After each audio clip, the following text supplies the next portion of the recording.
여러분 안녕하십니까? 연금 생활자분들을 위한 갭스 뉴스 진행의 이선희입니다. 코로나19라는 긴 터널을 지나서 이제 사회 각 분야가 정상화를 되찾고 있습니다. 저희 공단에서도 그동안 중단됐던 상록봉사단 활동을 다시 시작을 했는데요. 저희 연금생활자분들께서도 상록봉사단 활동에 적극 참여하셔서 나눔의 의미도 새기면서 활기찬 노후 생활을 하시는 것도 좋다는 생각이 듭니다. 6월 갭스 뉴스에서는 2021년 기금 운영 평가 결과 또 2021년 공공기관 경영평가 안내와 함께 메타버스 활용, 연금 수급자 개인별 맞춤형 건강상담 클리닉 개최, 또 은퇴 공무원들의 해외봉사단 대상 ODA 교육 실시, 은퇴 공무원들의 환경 영상 공모전 개최 소식과 함께 또 호국 보훈의 달을 맞이해서 현충원 등 합동 봉사 소식을 전해드리겠습니다. 갭스 코너에서는 공무원연금공단 세종지부 오정근 지부장을 모시고 대전지부 여러모를 알아보도록 하겠습니다. 그럼 2022년 6월 갭스 뉴스 시작하겠습니다. 공단은 기획재정부 주최 2021 회계년도 기금운영 평가에서 최고 등급인 탁월 등급을 받았습니다.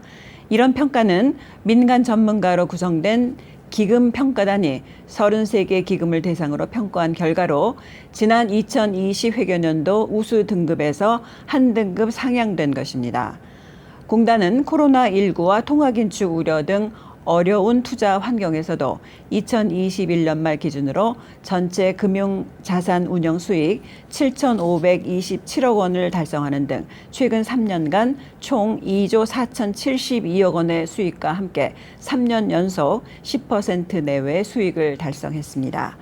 공단의 황소정 이사장은 2022년도에도 글로벌 금융시장 불확실성이 예상은 되지만 투자 대상을 다변화하고 또 선제적으로 리스크 관리를 실시해 자금 운용 전문 기관으로서 탁월한 운영 성과를 지속적으로 창출해 나갈 수 있도록 노력하겠다고 밝혔습니다. 기획재정부는 2022년 6월 20일 공기업과 준정부기관 등 총 130개 기관에 대한 2021년도 경영평가 결과를 발표했습니다. 이 가운데 탁월인 S등급은 1개 기관, 우수인 A등급은 23개 기관, 양호인 B등급은 48개 기관, 보통인 C등급은 15개 기관, 미흡인 D등급은 15개 기관, 또 아주 미흡인 E등급은 3개 기관으로 선정됐습니다. 공단은 2021년도에는 2020년도에 보통인 C등급에서 한 단계 상승한 양호인 B등급을 평가받았습니다. 참고로 공단과 유사한 국민연금공단과 사립학교 교직원 연금공단도 공단과 똑같은 양호인 B등급을 받았습니다. 공단은 연금 수급자분들을 위해서 경희의료원과 함께 국내 최초로 메타버스를 활용한 개인별 맞춤형 건강상담 클리닉을 6월 16일 서울 지역에서 한방상담 2회, 양방상담 1회를 실시했습니다. 이번 개인별 맞춤형 건강상담 클리닉은 경희대학교 한의과대학 이재동 학장이 허리 통증을 대상으로, 양방상담은 경희대병원 신경외과 최석근 교수가 두통을 대상으로 진행을 했는데요. 특히 한방상담은 빅데이터를 기반으로 경희대 컴퓨터공학과 이승용 교수팀의 기술 지원을 받아 개발한 한방자가진단 솔루션 경희 카이닥을 통해서 심도 있는 1:1 맞춤을 가능하도록 진단을 해서 참여자들의 매우 높은 만족도를 차지했습니다. 개인별 맞춤형 건강상담 클리닉은 한방상담은 매월 2회, 양방상담은 월 1회 실시하며 7월 달에는 경기, 인천 지역 연금 수급자를 대상으로 실시하는 등 지부별로 최소 월 2회 이상 실시할 예정입니다. 향후 공단은 경희의료원과 함께 참여자 만족도와 개선 의견을 반영해서 점차 실시 횟수를 확대할 수 있도록 최선의 노력을 다하겠다고 말했습니다. 공단은 은퇴 공무원 해외봉사단 200명을 대상으로 15일부터 29일까지 서울, 대전, 부산, 광주 등 4개 지역에서 국제개발 협력 교육을 실시합니다. 특히 공단은 코로나19로 인해서 온라인으로만 진행하던 교육을 2년 만에 대면 교육으로 전환해서 해외 봉사를 준비하는 은퇴 공무원들과 소통하며 정보를 공유하는 자리를 가졌습니다. 교육 내용은 ODA 기본 이해와 해외 봉사단 지원, NGO 봉사단 사업 소개, 해외 봉사 사례 나눔 등으로 ODA 전문기관인 한국국제협력단, 즉 코이카와 협력해서 NGO 기관으로부터 전문 강사와 교육 자료를 지원받아 진행이 됐습니다. 한편 공단은 올 1월부터 5월까지 은퇴 공무원 봉사단원들과 함께 베트남과 필리핀 취약계층 여성과 청소년 등 550여 명을 대상으로 한국어와 한국문화 온라인 교육을 진행해서 졸업 후 취업과 교육을 지원했습니다. 해외 봉사에 관심이 있으신 분들은 복지사업실 064-802-2228번으로 연락하시면 상세히 안내해 드리겠습니다. 공단은 기후변화와 환경 문제에 대한 경각심을 제고하고 환경보전 문화를 확산하기 위해서 은퇴 공무원 환경영상 공모전을 개최합니다. 공모 주제는 일상생활 속에서 환경 문제 인식 개선과 환경 보전 노력 등이며 공모 자격은 은퇴 공무원 누구나 참여가 가능합니다. 작품 형식은 광고와 뉴스, 다큐멘터리, 애니메이션 등 다양한 장르의 5분 이내 순수 창작 영상이어야 합니다.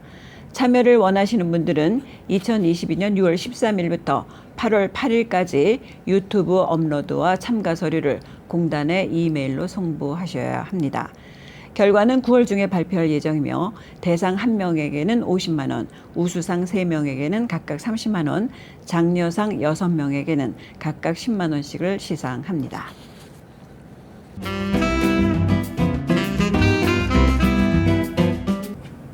오늘 갭스 코너에서는 공단 세종지부 오정근 지부장 모시고 세종지부에 대해서 말씀을 나눠보도록 하겠습니다. 지부장님 안녕하십니까? 네, 이렇게 바쁜 시간 나와주셔서 대단히 감사합니다.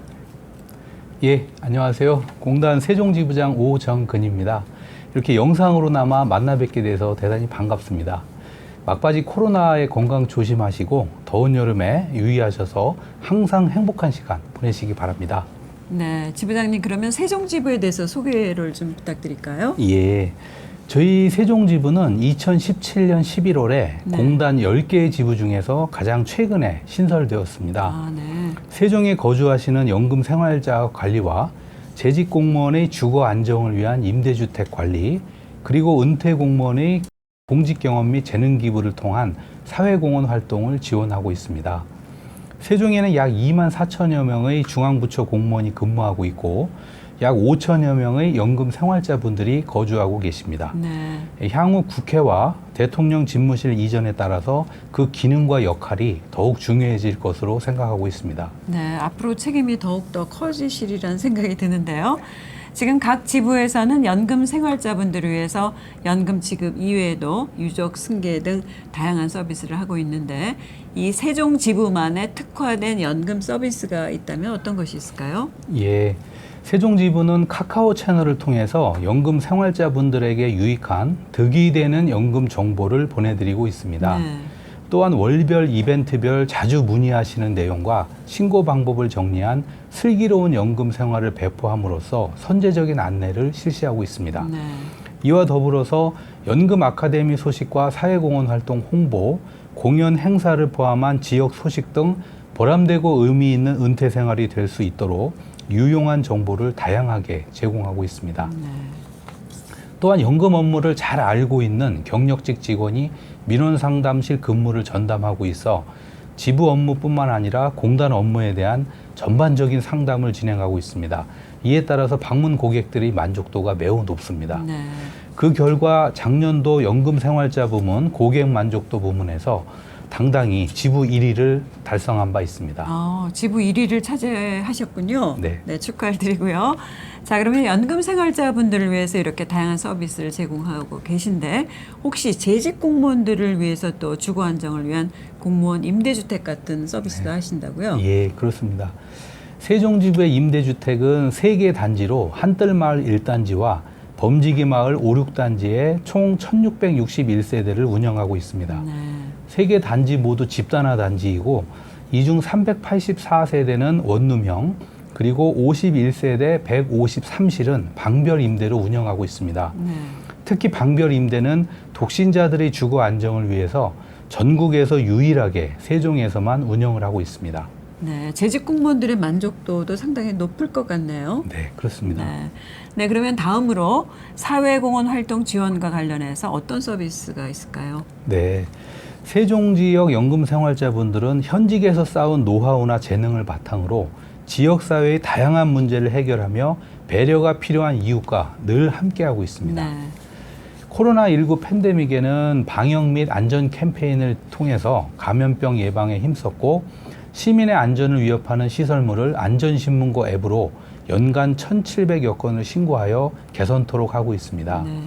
올해는 위드 코로나의 단계적 일상 회복을 위해 소통을 위한 전문교육 봉사활동에 치중하고 있습니다. 세대 간 연결을 위한 디지털 역량 강화 교육, 어린이 안전의식 제고를 위한 맞춤형 체험교육뿐만 아니라 안전놀이터를 지역에 개방하고 공유함으로써 공공기관으로서의 사회적 가치를 더욱더 실현하도록 노력하고 있습니다. 네, 세종지부도 또 다른 지부와 마찬가지로 연금 생활자분들뿐만 아니라 재직 공무원들을 위해서 또 많은 노력을 하고 계시는군요. 네. 네, 그런데 이제 코로나19가 어느 정도 완화가 됐기 때문에 많은 분들이 여행을 가고 싶어 하시지 않습니까? 네. 세종지부에서 혹시 갈 만한 곳 추천하실 곳이 있으면 좀 해주시죠. 네. 세종만의 특별한 장소로는 최근에 개장한 금강보행교와 정부 세종청사 옥상정원을 추천드리고 싶습니다. 네. 세종시의 랜드마크가 될 금강보행교는 금년도 3월에 개장을 했는데 하늘에서 보면은 푸른 비단강에 거대한 돋보기나 도넛을 걸쳐 놓은 듯합니다. 세종대왕의 한글 반포년도 1446년도를 기념해서 주 교량 한 바퀴가 1446m로 설계되어 있습니다. 그리고 보행 편의를 위한 휴게시설과 다양한 이벤트, 놀이체험 시설이 가득한 녹지 보행 공간으로 조성되어 있습니다. 다음으로 정부 세종청사 옥상정원은 15개의 청사 건물을 연결한 전체 길이 3.6km, 면적은 축구장 11개를 합친 크기로 세계 최대 규모의 옥상 정원입니다. 상당한 규모군요. 네. 네. 조선시대의 성곽을 돌며 성 안팎을 둘러보는 순성놀이 개념으로 설계되어 있습니다. 코로나19로 지친 분들에게 조금이나마 새로운 활력과 에너지를 충전할 수 있는 기회를 제공할 것으로 생각하고 있습니다. 네, 금강보행교 또 정부 세종청사 옥상 정원 네. 꼭 한번 가보고 싶은 그런 리스트에 올려놓겠습니다. 네. 네, 오늘 이렇게 말씀해 주셔서 대단히 감사합니다. 네, 감사합니다. 네, 지금까지 갭스 코너였습니다. 공단은 2021년도에 이어서 2022년도에도 은퇴 공무원과 함께하는 국민 참여형 지구 손길 캠페인을 6월 15일부터 11월 30일까지 실시합니다. 참여를 원하시는 분들은 공무원연금공단 G시니어 홈페이지에서 사회 참여 중 환경봉사 게시판에 들어가서 월별로 게시되는 교육자료를 보시고 제시되는 활동 미션에 참가해서 참여 내용과 글 또는 사진을 남기시면 되겠습니다. 매월 참여하시는 분들 가운데 100명에게는 5,000원 상당의 커피 쿠폰을 드리겠습니다. 공단은 자립준비 청년들의 건강한 자립을 지원하기 위해서 아동권리보장원과 우체국 금융개발원과 함께 업무 협약을 체결했습니다. 자립준비 청년이란 아동 양육시설과 공동생활가정 또 위탁가정에서 보호 종료 후 국가에서 제공받던 경제적, 정서적, 사회적 지원에서 독립해 스스로 살아가야 하는 청년을 뜻하는데요. 이들은 문제 발생 시 조언을 받을 수 있는 지지 기반이 부족하고 범죄에 노출될 수 있기 때문에 사회적 관심과 배려가 적극 필요합니다.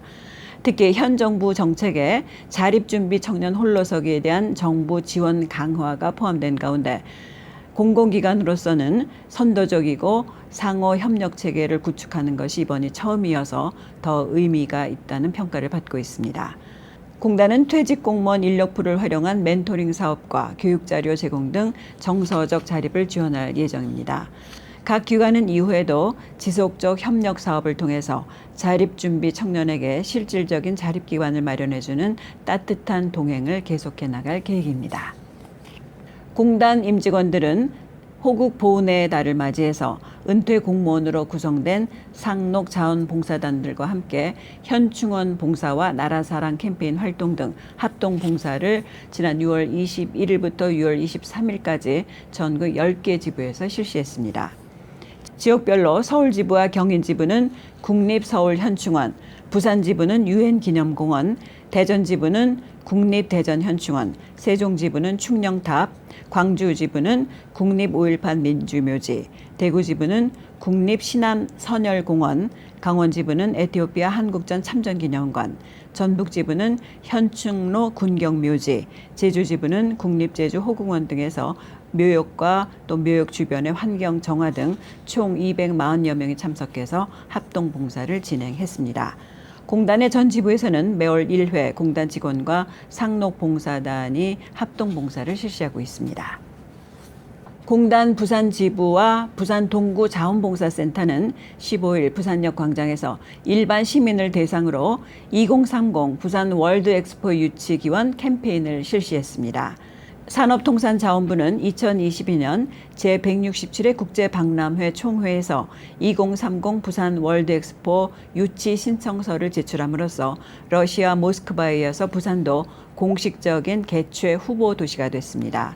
만일 유치에 성공한다면 프랑스, 미국, 캐나다, 일본, 독일, 이탈리아에 이어서 올림픽과 월드컵 또 월드엑스포를 모두 개최하는 세계에서 7번째 나라가 됩니다. 이번 캠페인은 부산지부 직원 등 부산 상록봉사단 20여 명이 참여한 가운데 실시가 됐고 공단도 2030 부산 월드엑스포 범시민유치위원회와 업무 협약을 맺는 등 다양한 방법을 통해서 유치 기원 캠페인을 이어갈 예정입니다. 저희가 준비한 갭스 소식 여기서 모두 마치겠습니다. 이제 본격적으로 무더위가 시작이 되는데요. 아무쪼록 건강에 신경을 쓰시면서 활기찬 여름 생활 하실 수 있도록 저희 공단도 적극 응원을 하겠습니다. 그러면 다음 시간에는 더욱 알찬 소식으로 여러분 찾아뵙도록 하겠습니다. 지금까지 기술의 강희순, 진행의 이선희였습니다. 함께해 주신 여러분 대단히 감사합니다. 안녕히 계십시오. 공단 유튜브 구독과 좋아요도 부탁드려요.